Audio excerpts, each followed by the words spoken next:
Okay, so I have a message for you all. You remember the story in the book of Numbers, chapter 20, when Moses is bringing the people out of Egypt, the people of Israel out of Egypt. And at one point in chapter 20, they began to get thirsty. So they cry out to Moses and tell them, we're thirsty. I mean, we're walking in this desert. It's been a long time. Of course, everything I say is paraphrased. You can pick up the Bible and read it for yourself. Numbers chapter 20. And so they're thirsty, and Moses and Aaron go before the Lord and fall down on their faces. And the Lord tells Moses to take that same staff that he had used back in Egypt to bring forth the 10 plagues and to open up the water so they could go across.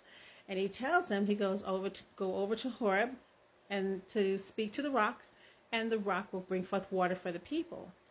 Well, Moses takes it upon himself not only to strike the rock twice, but he also called God's children rebels in verse 10. So Moses and Aaron are told by the Lord, because you didn't believe me, you will not be passing over where I'm taking the people of Israel. And they didn't.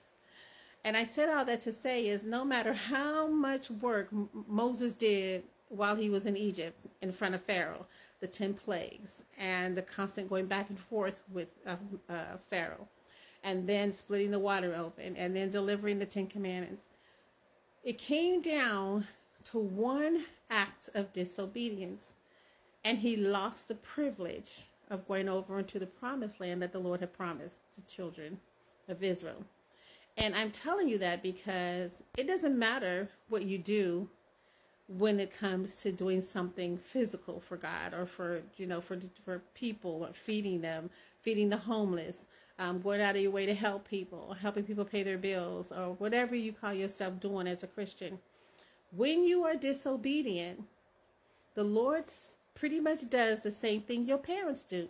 How many of you have heard your parents say, I'm not playing with you? Well, let me tell you something. God is not playing with you. He's not playing with us.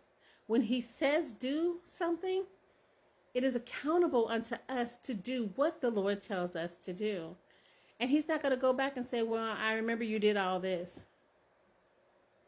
He told Moses to speak to the rock. Moses hit the rock twice. And out of his anger, he called the children of Israel rebels. God didn't tell him to do any of that. But he did remind him that because you did do this and you were disobedient, you will not be passing over to the land I promised the children of Israel. So I caution you, if the Lord tells you to do something, do it. Don't do what you want to do. Don't get in your flesh. Don't get in your emotions.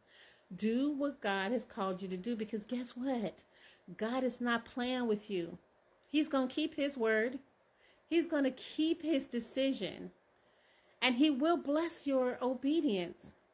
But don't get out of line and think and become complacent and thinking, oh, God loves me this much, I can do whatever I want to do. God has been on my back or had my back all these years. I'm a precious child of God. I'm a child of the King. You are, but the King keeps his promises.